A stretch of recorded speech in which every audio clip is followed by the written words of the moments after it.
The night of January 20th. Colin and I were walking around the construction site by my house one cold and windy day in January. Man, it's freezing. Let's go inside one of these wooden houses, suggested Colin. Good idea, I replied. Colin and I went into a wooden construction house. It felt nice to get out of the wind, but at the same time, we were also getting kind of bored. We wanted some adventure. Can you stay the night out tonight, Colin? I asked. Yeah, probably. I'll just have to get past my mom first, Colin replied. Okay, nice, because I was thinking we get Steve and Frank out here for a little night adventure tonight, I said. Ooh, I like the way that sounds, replied Colin. Yeah, let me call him, I replied. I called Steve, but he didn't pick up. Colin texted Frank through Instagram. Now let's try again later, but for now we should try to get into the carpet house, I suggested. Colin seemed to like that idea, so he left the wooden house and tried the doors of some of the houses. It wasn't until we reached one model home down the hill in some court that we were able to get inside via the back sliding door. The house was very nice. It had full carpet, electricity, and running water. It also backed up to the woods. Let's just stay down here in the basement for now, said Colin. We hung out in the basement for a little bit, but soon I decided to try with Steve again. This time I decided to text him. Yo, Steve. Colin and I are in this model house right now. It has heat, carpet, and everything, I texted him. This seemed to catch Steve's attention. Really, G? Steve responded. Yeah, I was thinking you'd come on over and that we can camp out here, told him. Man, that sounds lit, G. Steve and I texted a little bit more until it was confirmed. Steve would come into my house at around 6 that evening, and from there we would walk to the house and spend the night. Now we still have Colin. Did your mom say you could go? I asked him. Yeah, luckily I am able to go, said Colin. Perfect. And then it was set. Colin and I both went home and waited. Around 6 that night, Colin and Steve both arrived with their camping gear, quote unquote. So, Nick, where are you boys going camping on a cold winter's night like tonight? My dad questioned. Linganore Creek, remember? I already told you. Okay, I'm just trying to make sure you boys are safe. With my dad out of the way, all we had to do was get into the carpet house without being seen. We made it to the house and stealthily snuck in through the back door. This shit's sick, G! Exclaimed Steve. Steve acted like he was witnessing the northern lights. That's just how impressed he was with the house. We dropped our gear off and debated on what to do. Man, I'm starved, said Steve. Me too, I replied. I brought some snacks, so I should be good, Colin mentioned. Man, fuck that snacking shit, G. We need some real good. Like what? Dominoes. I have some money, added Colin. How much, G? About $20. We searched Domino's website and soon decided to get the all for 20 deal. It involved 2 medium pizzas, garlic nuts, cinnamon twists with dip, and a liter of Coke. Fine on me, man, said Steve. And it was set. We called Domino's and gave them our order. That's when we ran into an issue. What address will we give them? We couldn't give them the construction house's address because us being here is illegal. We argued about what to do for a while until Colin suggested an idea. How about this? Let's go to Baden Park and decide there. Maybe we can order it to Frank's house. Sounds good to me, I replied. We made our way to the park where we called Domino's and confirmed to meet at Frank's address. Frank had no idea we were using his house address for the pizza. However, while we were on the phone with Domino's, they mentioned something super inconvenient. They had a series of delays that would cause their delivery service to be delayed by about 2 hours. What? That's insane. I am not waiting that long, exclaimed Colin. Don't worry, G. Steve piped in. Your boy will take one for the team and I'll meet at Frank's man's house. I could sneak into his house and play on his Xbox. When we all have to wait? I asked. Nah, fam. You and Colin go do whatever. I'll just call you when the goods are here. Okay, suit yourself, I said. Steve headed on over to go and wait at Frank's driveway, leaving Colin and I on our own for the next 2+ hours. Want to see if Brett and Seth can go outside? I asked. Sure, replied Colin. I don't see why not. I called Seth, and when he picked up, he informed me that he and his band had a gig that night at a local bar and grill. Since Seth was a no-go, we headed to Brett's house. We rang his doorbell. Hey, yo, Brett, want to come outside for a little bit? I asked. Let me check, he replied. Brett disappeared into his house for a few minutes before informing us. Yeah, I can come out for a little bit. Nice, I said. The 3 of us walked back to the park. So, what are you guys doing out here tonight? Brett asked. Oh, we're actually spending the night at a construction house, said Colin. Bro, wow, that's insane, said Brett. Why though? Just felt like spicing up the daily routine up a bit. What should we do? Said Brett. Want to play truth or dare? I suggested. Sure, Colin and I said in unison. I went first. Okay, Brett, truth or dare? I asked. Dare, replied Brett. Okay, I dare you to throw a rock at that person's car over there. At first, Brett hesitated, but he soon gave in to the peer pressure. As soon as he threw the rock, a window smashed into the driver's seat and the alarm went off. This sent us sprinting in the opposite direction. We ran so far until we literally could not run anymore. I did not expect it to go down like that, mentioned Brett. Me neither. I think this is far enough, though, I replied. After we calmed down and resumed our game, we probably should have taken the car alarm going off as a warning to stop playing this game right then and there, but we didn't listen. Unfortunately, our decision to continue this game of truth or dare would end up ruining the night. Okay, Colin, said Brett. Truth or dare? Dare, Colin answered hesitantly. I dare you to ring on Herbert Ernie's doorbell and get him to come outside, said Brett with a smirk on his face. Besides that, Colin replied, anything but that. I knew it. Seems like Colin here might be a little afraid, said Brett tauntingly. Nah, I'm not scared at all. I'll do it, just you watch, Colin responded defensively. You won't, I said, egging him on. Bet, replied Colin, and we were off. We walked until we made it to the final frontier, Herbert Ernie's neighborhood. Are you sure this is a good idea? I said. Probably not, replied Colin. It's too late to turn back now, said Brett despairingly. Fast forward 5 minutes and we were there. Herbert Ernie's house. We stood in the street looking up at it. It was an average-looking modern house. The house had no outdoor decorations to it, and a lone porch light was all there was to illuminate it. Colin walked up to the doorbell, whilst Brett and I hid in the bushes. Colin then rang the doorbell. It took a while for someone to answer. We could hear shuffling around from inside the house. It sounded very sporadic and frantic, along with a faint sound coming from deep within the house. I even caught a glimpse of a mysterious figure peek through the blinds of an upstairs window, but only for a split second. The door soon opened up to Mrs. Ernie at the door. Can Herbert come out? I heard Colin ask. Let me see, she replied. Herbert! What, man? Herbert called from the basement. Your friends are here! Herbert raced up from the basement stairs and greeted Colin. His mom then walked away. Colin, what brings you here on this fine evening? Just wondering if you wanted to come hang outside. I'll be right out. Colin came back to us and informed us that Herbert was actually going to come outside. We figured that he'd only stay with us outside for a little bit and leave once Brett, Colin, and I head back to Steve for the pizza. It's taking a while, I said. Go chill and wait for him at the parking lot. Good idea, replied Colin. We ended up standing around in that little parking lot for another 10 or so minutes. It was freezing, at most like 20 degrees at this point. Another minute went by until we began hearing rustling noises coming from the bushes. Guys, what is that? Said Colin. The three of us stood frozen as the sound kept closer, closer, and closer to us. Then it revealed itself. The source of the sound turned out to be none other than Herbert Ernie himself. What's the plan, comrades? We could just stand around and talk, suggested Brett. We decided not to tell Herbert about our plan of sleeping at a construction model home, in fear of him wanting to join. Nonsense, Herbert said. We need to spice up this night just a bit, and luckily the ladyologist has just a solution. Please don't call yourself a ladyologist, said Colin. Of course I'm a ladyologist. I study ladies, remarked Herbert. What is the solution? Asked Brett. According to my hypothesis, this party will get even funkier if we snag some hot ladies, remarked Herbert. Let's not do that, said Colin. Especially not with you of all people. We must run at least 3 trials before I can prove my hypothesis, Herbert said as he pulled out a clipboard and pencil out of nowhere. He proceeded with the pencil resting on the top of his ear. Then, out of nowhere, he suddenly spun around in a full 360-degree motion and was suddenly wearing a full lab coat and safety goggles. He also slapped on a pair of latex gloves in case of any prostate exams, as he referred to it as. I was extremely disturbed by that statement of his, but we reluctantly followed Herbert. Behold, my first test exam, announced Herbert. He had led us to some random house. It sat on an average-looking street and was an average-looking house. Herbert, seriously, don't do this. You're gonna get us all in trouble, I said. Herbert, please don't do this. Herbert didn't listen. He began climbing up a scraggly-looking tree in the side of the yard and used it to crawl onto the roof. All of a sudden, he pulled out a gallon of root beer and chugged it. This immediately caused him to get bloated. Ho, ho, ho, ladies! It's time for Santa Claus to deliver his goodies. I really wish he wouldn't shout like that, so as to not cause a disturbance, as he already was. He then pulled out a Santa hat from nowhere and put it on before proceeding to hop down the chimney. He tried to wiggle his way down the chimney, but unfortunately he got stuck as a result of the bloating. The majority of his body was already inside the top part of the chimney, including his arms. His head was the only thing sticking out. This caused a huge commotion. Stack! Stack! Stack! Stack! Stack! Colin, Brett, and I sat and watched from behind the bush. We only decided to book it away from there once we heard the sound of a fire truck and police car coming down the road. Let's get out of here, said Colin.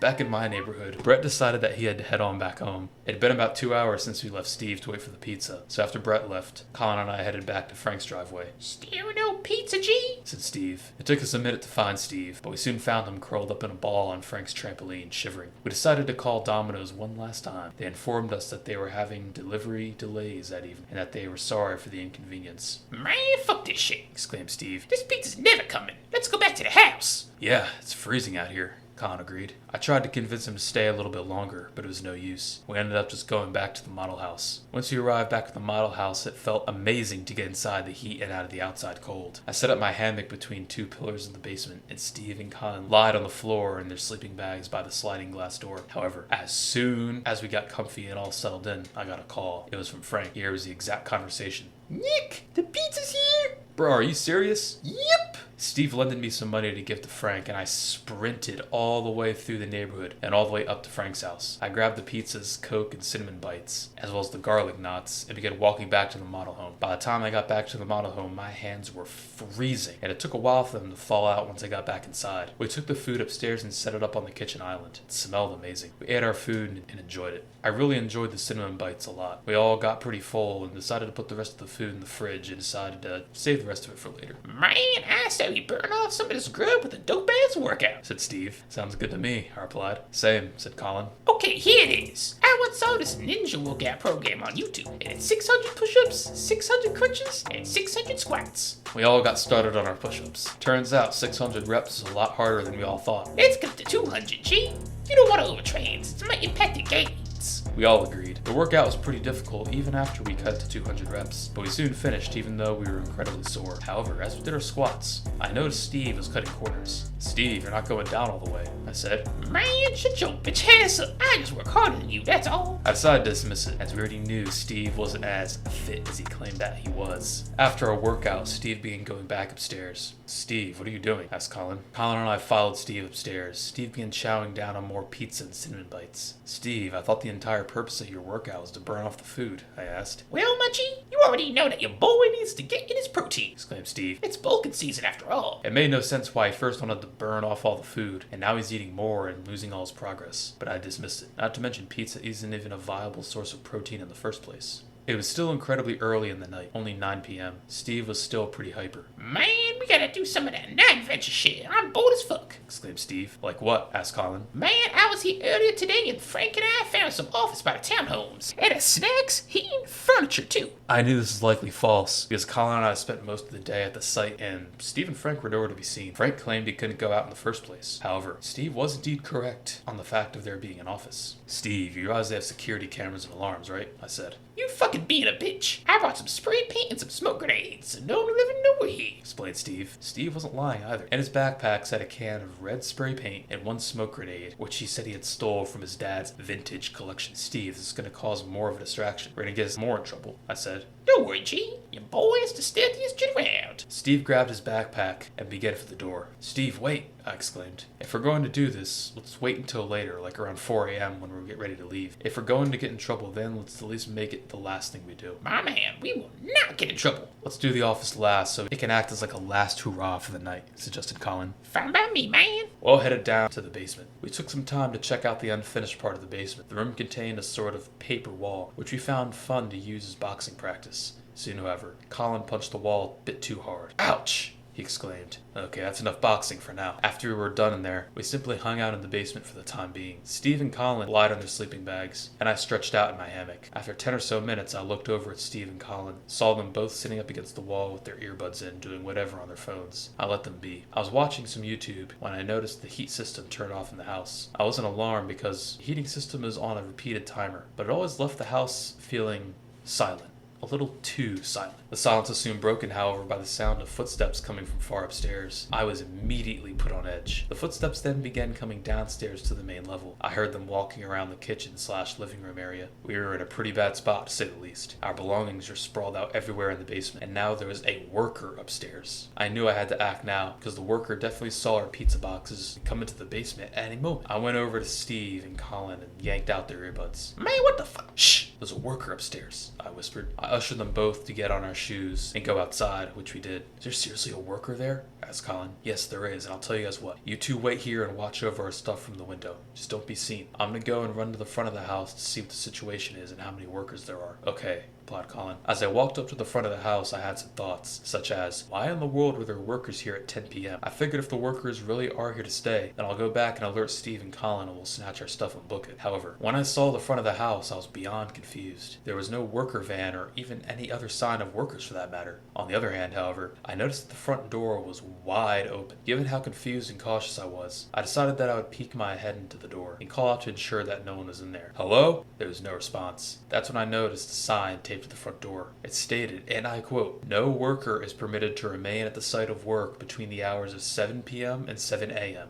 meaning that it wouldn't be logically possible for a worker to be here at all. I then came to the conclusion that someone else was in our house for the night. I knew those footsteps I heard were real, and the door being open just confirmed my suspicion. I barged into the house and shouted, "Is anyone in here?" I got no response. I was soon forced to dismiss what had just happened, and although it was creepy, I wasn't going to let it ruin our night. I went back around to the back of the house to tell Steve and Colin, and then I told them there was nothing. Told you just be a pussy. We went back inside and just tried to be quiet. It was a little creepy though, not gonna lie. So in response, I went up and shut the basement door, locking it behind me, which made us feel a little safer. I'm telling you, the second I laid back down on my hammock, I heard a loud come from the kitchen. I was getting aggressive at that point. "Steve, Colin, get up," I shouted. I explained to them the noise I heard upstairs and that we had to get to the bottom of this. The three of us immediately ran upstairs and burst into the kitchen, ready to confront whoever was in there. However, when we got to the kitchen, nothing was there. The pizza boxes, however, were spilled all over the floor, which stained the carpet, and the sugar sauce that came with the cinnamon bites is splattered all over the walls. The liter of Coke was also halfway drank, and a lot of it was spilled on the carpet, staining it as well. We did, however, catch a glimpse of a white mass scurrying up the stairs. Now don't my fucking watch, bitch. Shouted Steve as he sprinted up the stairs after the mass. I'ma beat your ass. We heard Steve shout from upstairs. Colin and I were both extremely confused. Soon Steve came back downstairs. I can't find him, G. I think Steve was just as scared, but didn't want to admit it. The three of us walked with Steve back upstairs and began searching the rooms for whoever the white mass was. The three of us split up and looked around. However, as I was checking the master bedroom, I heard the sound of cellophane crinkling from the closet. I cautiously crept over to the closet door and prepared to open it. However, what I saw next would shock us all.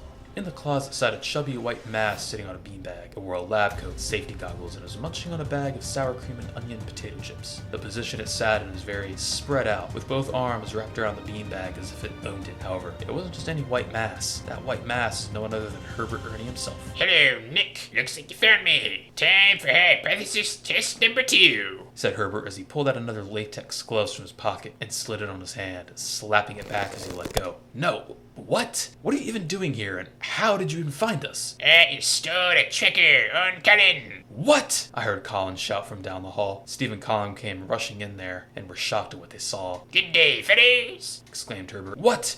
Oh, no, marked Colin. Oh, fuck that, fam. No one told me this shit would be here. "I didn't know he'd be here," I replied. Colin then reached for something in his backpack. "What the?" Colin said, sounding confused as he pulled off a little mini plunger-looking dart. However, it wasn't a knick-knack toilet plunger at all. Rather, it was a tracker. "Herbert, why did you even follow us?" asked Colin. You know, I couldn't afford to lose my lab partners. "We aren't your lab partners," I answered. The first test run failed, but that doesn't mean I still can't prove the idiologist's hypothesis. Herbert announced. "What even is your hypothesis?" asked Colin. Herbert completely ignored Colin's question and sprung up from his beanbag. Next, a wide, toothy grin appeared on Herbert's face. Throw back your stockings, fellas, 'cause it's time for hypothesis lab number 2. Things are about to get dirty. Herbert said grimacingly as he pulled another latex glove onto his hand, snapping it back as he let it go. "Herbert, let's not do anything you might regret now," said Colin cautiously. Herbert was getting crazy. He pulled a Capri Sun roaring punch flavor out of the pocket of his lab coat and sucked it down aggressively. He looked like he was almost sort of gearing up for something. Herbert then began running outside the front door of the house. Knowing we couldn't just let him run loose before he did something jeopardizing, we followed him outside. He was being quite loud, and Colin and I were nervous that he'd potentially wake up some of the residents. I think he did though, because I noticed some lights turning on inside some of the upstairs windows of people's houses, along with dogs barking. "Herbert, calm down," I said. Never! Herbert yelled as he took off down the street. We took off after him. We caught a glance of him crab running down the street before making a right turn into someone's driveway. "Herbert, stop!" Colin shouted. Herbert dove into their trash bin, placed at the end of the driveway. The three of us ran up to the garbage bin and cautiously approached it. Then, out of nowhere, a figure burst its head out from the top part of the lid. It wasn't just any figure, however. That figure was no one other than Herbert Ernie himself. Time for hypothesis number 2 to go into action. Herbert was disgusting to a whole new level. Even though the garbage bin he was in is very small and he was very big, he was able to construct a sort of throne out of the trash, which he was also covered in from head to toe. "What even is your hypothesis?" asked Colin. Follow me and you'll find out. Herbert then proceeded to retreat back into the trash bin, closing the lid on top of him. Then the wheels on the bottom of the trash bin began to move. It was weird how they were able to roll in such a way, considering the fact that there were only wheels. The fact that there were only wheels on one side of the toter. He began rolling down the street before taking up speed down the hill. We chased after the trash toter even though we couldn't keep up. Herbert soon crashed into a bush, which tipped the trash bin over, dumping Herbert out. Herbert somersaulted as he sprang up from the toter. Time for hypothesis number 2. Herbert then did the unimaginable. He climbed up on top of a car parked in someone's driveway, pulled down his pants, and began dancing on some random person's car. His dance was super weird, like a sort of washing machine dance, whilst he wore it, nothing more than a Speedo. Luckily, he still wore the lab coat and latex gloves. I think his goal of this was to wake up the people sleeping inside the house and have them look out their window to see him dancing. The three of us simply hid in some bushes, so as to be out of sight. However, as Herbert did this, a car that was driving down the street began pulling into the driveway where Herbert was dancing. The car happened to be a man arriving home from work late, and now he has the traumatizing experience of seeing a chubby, pale kid in a Speedo dancing on the top of his wife's car. Surprisingly, Herbert didn't even notice the car pulling in, as he was facing the front of the house, hoping that somebody would open the window and be impressed or like wooed or some shit by Herbert's dance. The car came to a halt, and a tall, muscular man in his 30s stepped out. Hey, what the fuck are you doing, weirdo? He exclaimed. Herbert still didn't notice, even though he could likely clearly hear the man. Hey! The man shouted again as Herbert continued to dance. It was also weird how Herbert didn't have any music on either. Literally, the only sound he could hear was the car engine revving. Steve, Colin, and I tried to hide as best as we could in those bushes. The man eventually had had enough. He stormed up to Herbert and shoved him off his wife's car. Herbert simply hissed at him and ran down into the woods screaming.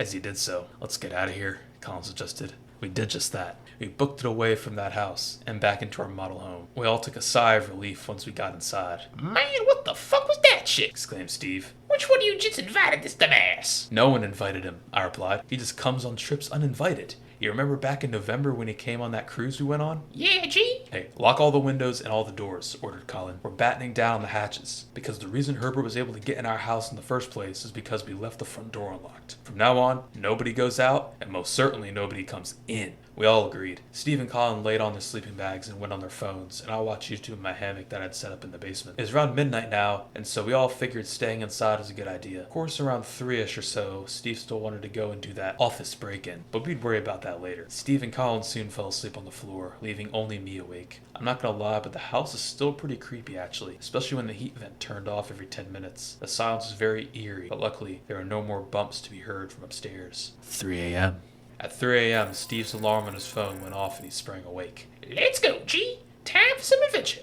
Operation Office Break-In is a go. Colin then groggily woke up. Steve, we really should just rethink this. Man, shut your bitch ass up. You just being a pussy. Next thing I knew, we all knelt down on the basement floor in front of all of Steve's gear. Colin and I would bring only our jackets, phones, and flashlights. Steve, on the other hand, had a whole array of items that he would use. He referred to them as his agent arrangement. The agent arrangement, G. Steve showed us each and every item in his agent arrangement. It included a flashlight, an airsoft pistol, a lighter, a pocket knife, red spray paint, and one smoke grenade that he stole from his dad's vintage collection like I mentioned earlier. Next thing we knew, we were all out the door and head towards the realtor office. I believe the fact that we were all kind of out of it due to how tired we were led to us not really thinking the whole situation through. So we just went with it and didn't really contest Steve about it. Soon, we actually arrived at a row of townhouses. This row actually had people living in them. However, the one on the end had no one living in it. It was actually the real estate agent's office for the entire construction site. It had a big sign on the front of it, and even had a sign on the front door stating their hours and, of course, a bunch of security cameras. Colin and I were so tired and cold that we didn't even bother stopping Steve. I also think we were very unaware of the seriousness of the situation that we were doing as well. Steve crept towards the door and sprayed one of the security cameras with the red spray paint. He then proceeded to use a rock to smash the door lock before unlocking the door and stepping inside. The alarm system immediately began blaring away. This immediately alerted Steve to take action. However, Steve's idea of action didn't really solve anything. Rather, it made things worse. Steve reached into his backpack and chucked the smoke grenade into the building. He then quickly ran in and stuffed a bunch of snacks into his backpack.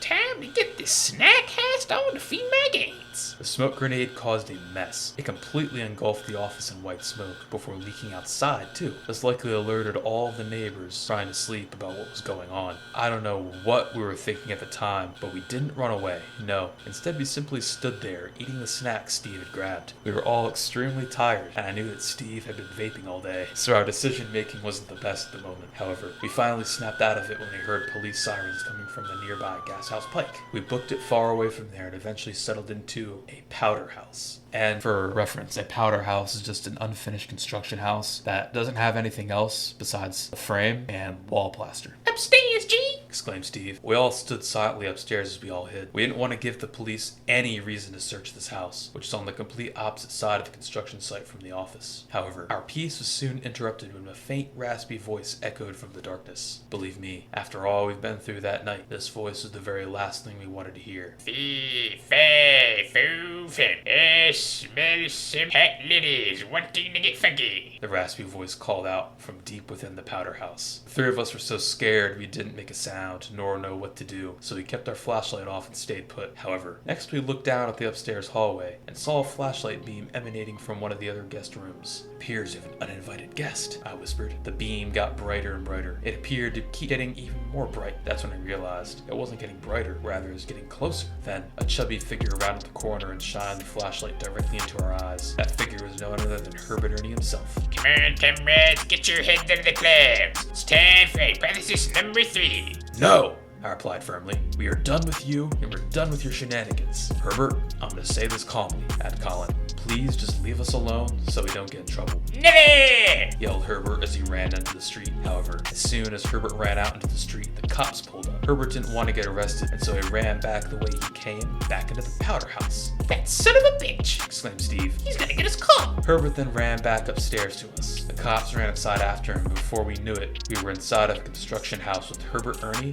of all people, surrounded by the cops. There was no hesitation. We were all arrested on the spot and taken to interrogation. It was determined that Herbert Ernie was the one guilty of charges, and was taken for 1 year in juvie. We were let loose. However, we never were able to retrieve our stuff from the model home we stayed in. I'm sure the construction workers are in quite the surprise for when they walk into work Monday and see a hammock strung up in the basement. That then concludes the night of January 20th.